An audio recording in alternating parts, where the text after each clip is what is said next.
Hi! Kumusta?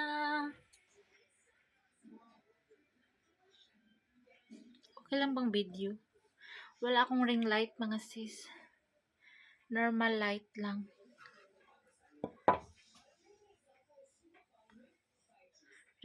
Reflected yung isang ilaw dito sa likod. Orong tayo.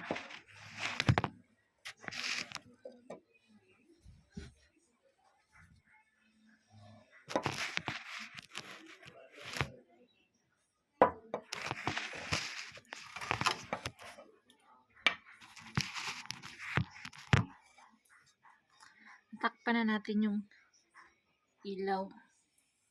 Kumusta kayong lahat? Eid Mubarak for tomorrow, Saturday, dito sa Pakistan.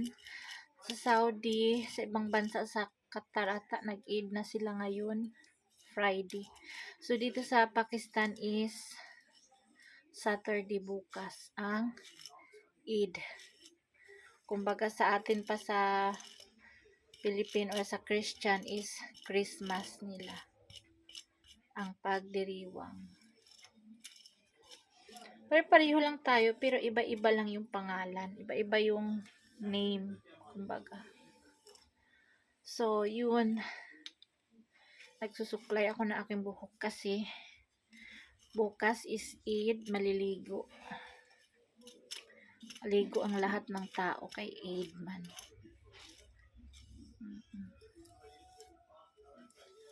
Kumusta ang lahat? Natapos na rin ang pagpasting, ang pagprito ng mga patata, samosa, pakura, mga vegetable mix. Ako ngayon, kakapasok ko lang sa aking room. Nag-umpisa ako talaga mga 2 o'clock magbalat ng patata, mga patatas. Tapos, pagdating ng mga 5, start prito na yan. Thanks God natapos ngayon. At saka yung pagising sa umaga ng mga 3 o'clock. Di ka na magigising mamaya. Diretso-diretso na yung tulog.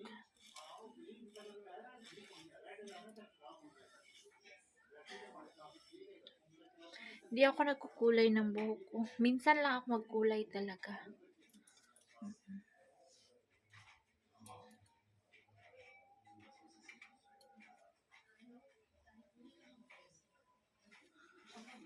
Yung buhok ko, hindi masyadong kulot. Curly-curly lang. Same kami ni Mayra ng buhok. Buhaghag na curly-curly. So, mga sis, ang ating topic for today is bakit sa mga manlilimos dito is magaganda ang mga bahay, or bakit ang mga needy family dito is magaganda ang bahay. Mas maganda pa dito sa room ko na tinitirhan namin. Yung room ko, isang room lang to, sa amin lahat, kasya kami lahat dito magpamilya, lahat yung kalat namin, lahat yung mga gamit, sa mga sapatos, mga ano.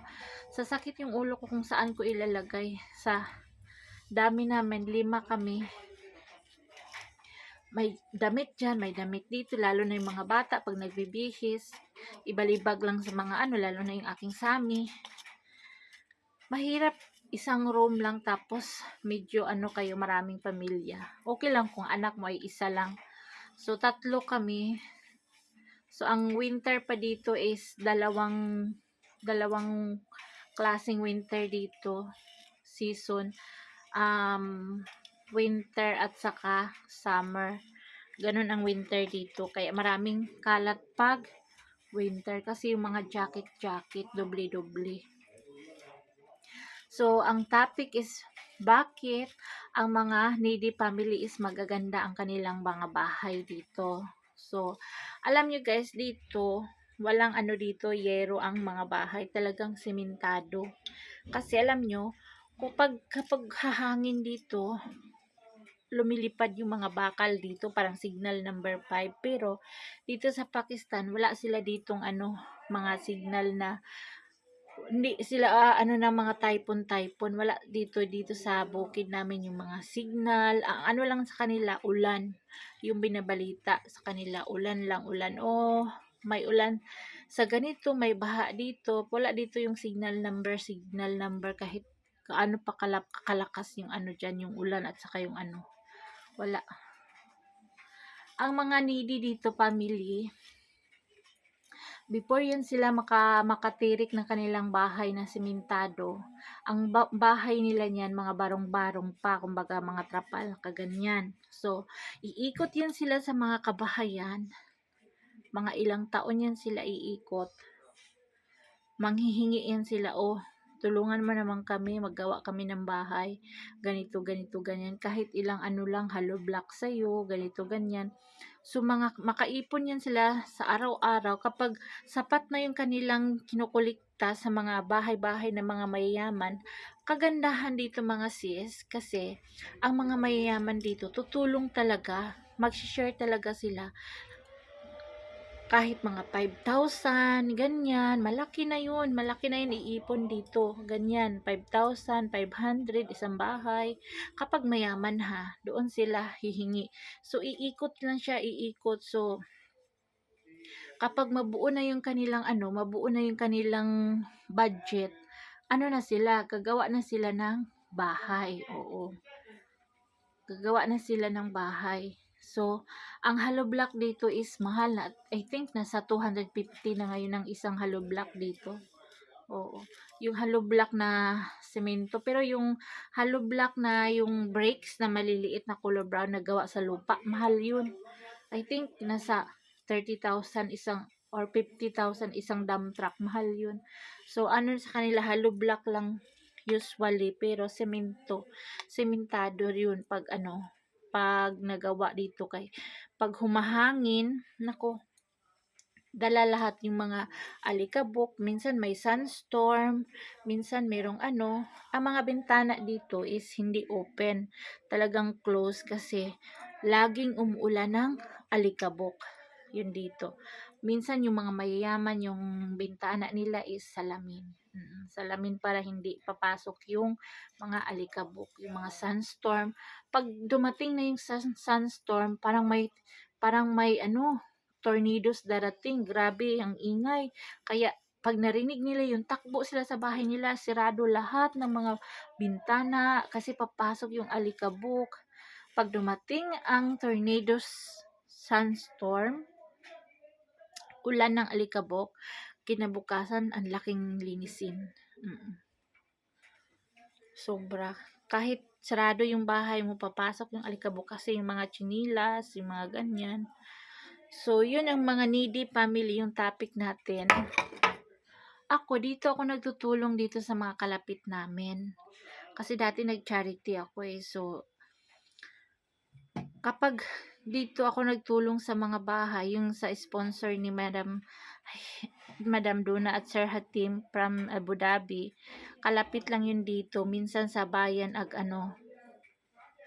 yung tawag nito, yung binibigyan ko. Kasi, alam nyo, kapag sa mga ako magbigay, sa mga, kumbaga sabihin natin mga squatter area, kumbaga sa term natin sa atin sa Pilipinas, kumbaga doon talaga yung mga taong mahihirap na naka-tent lang, baka dumugin tayo kapag doon tayo mamimigay.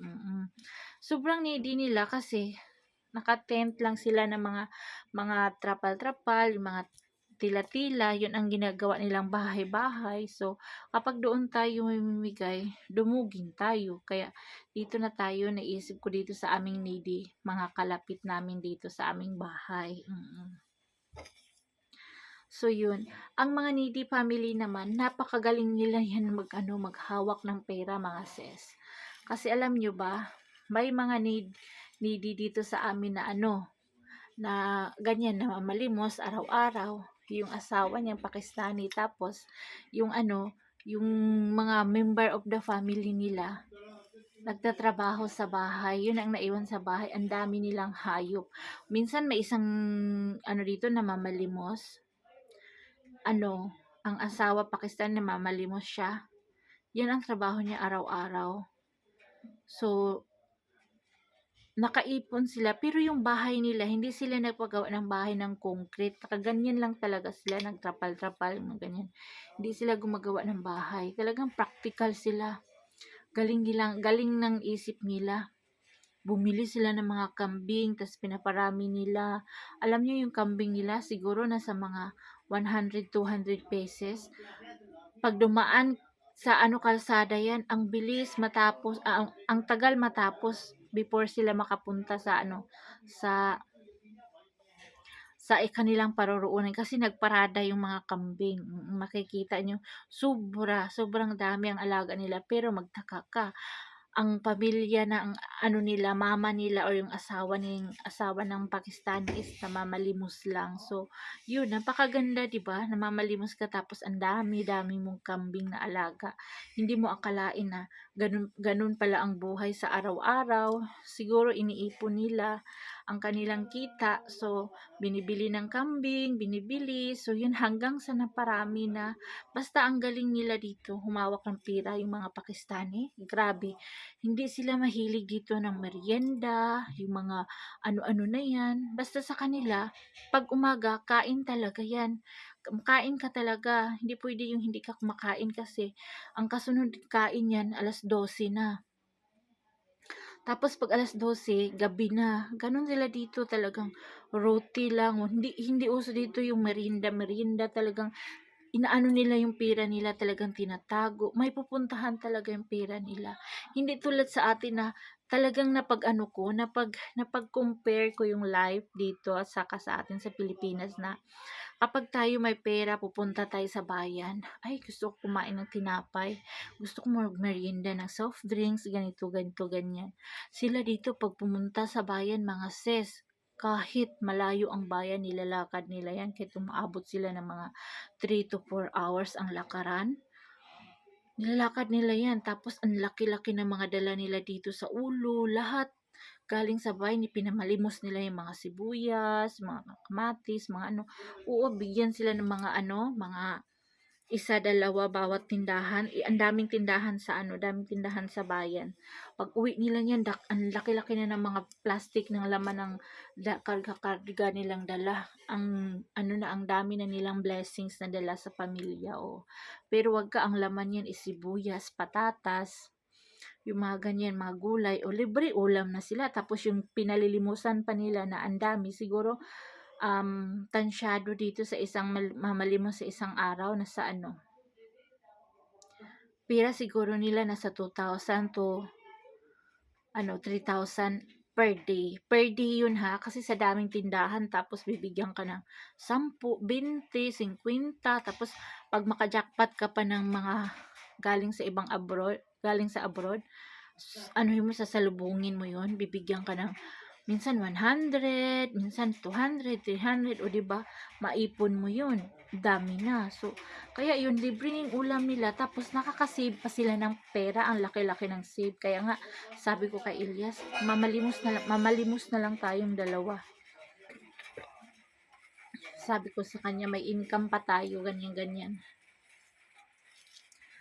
Kaso naman, ito naman si Elias is parang, ganun lang talaga yung buhay niya. Tayo mga Pilipino, no, wala tayong kakuntintuhan sa buhay, 'di ba? Ang mga mayayaman lalo pa nga nagsisikap para yumayaman eh. Ganun.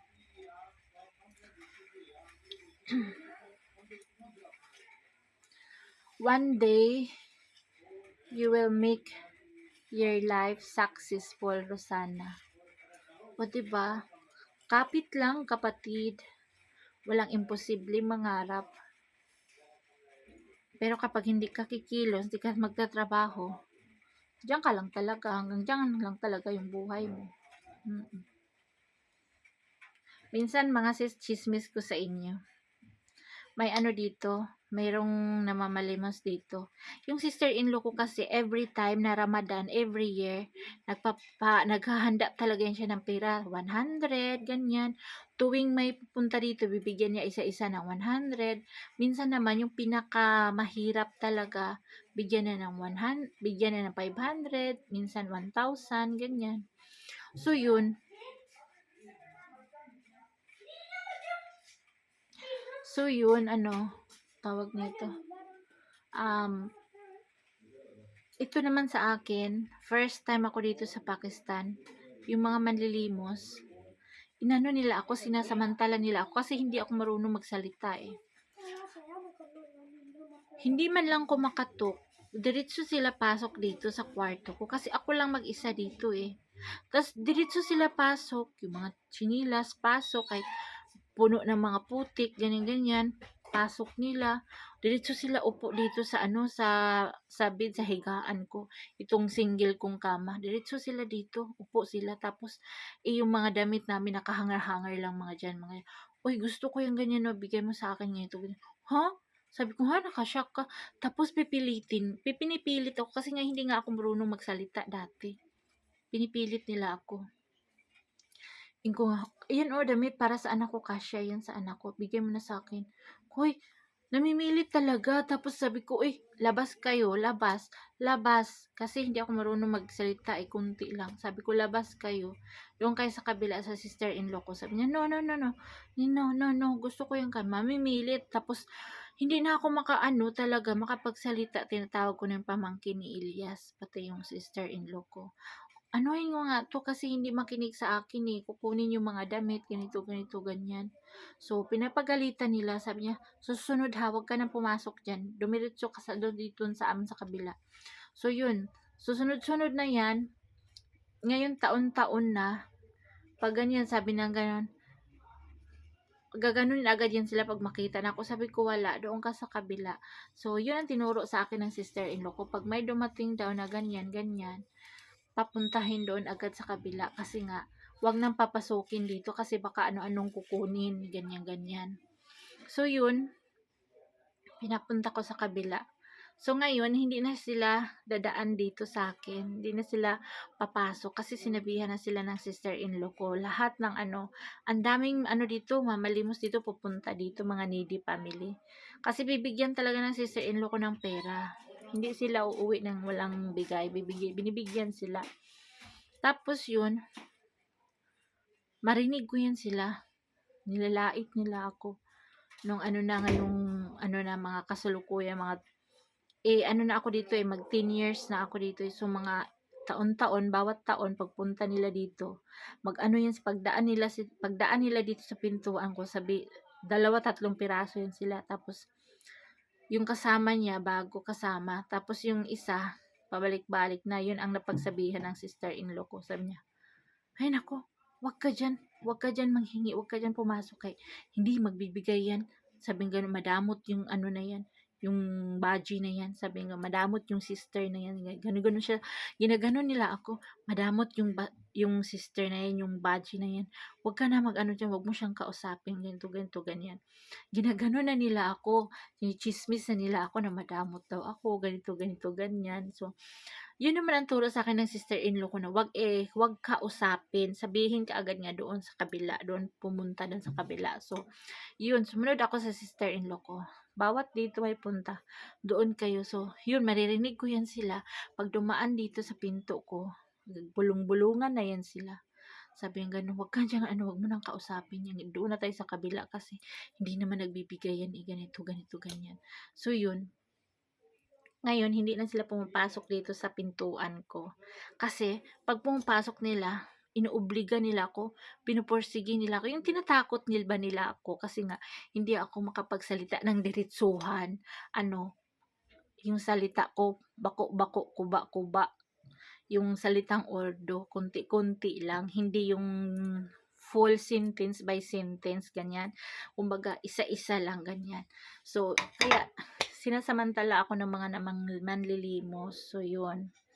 Kaya, ayun, natapos na ang Ramadan. Wala nang dadaan dito. Pag Ramadan talaga, everyday may tao yan dito na mamalimos sa sister-in-law ko. So, yun. Naghanda yung sister-in-law ko talaga ng pera. Taon-taon. May 50, may 100, ganyan. So, yun. Thanks God, natapos din ang Ramadan na 2026. Sa ating mga OFW, saludo ako sa inyo sa pagising ng umaga, ilang oras lang yung tulog ninyo. Kasi pagpe-prepare sa mga amo, so pareho lang tayo, kami din dito gumigising ng maaga. Yun, nagtatrabaho sa hapon, sa pag-prepare ng mga sambosa, sa mga patatas.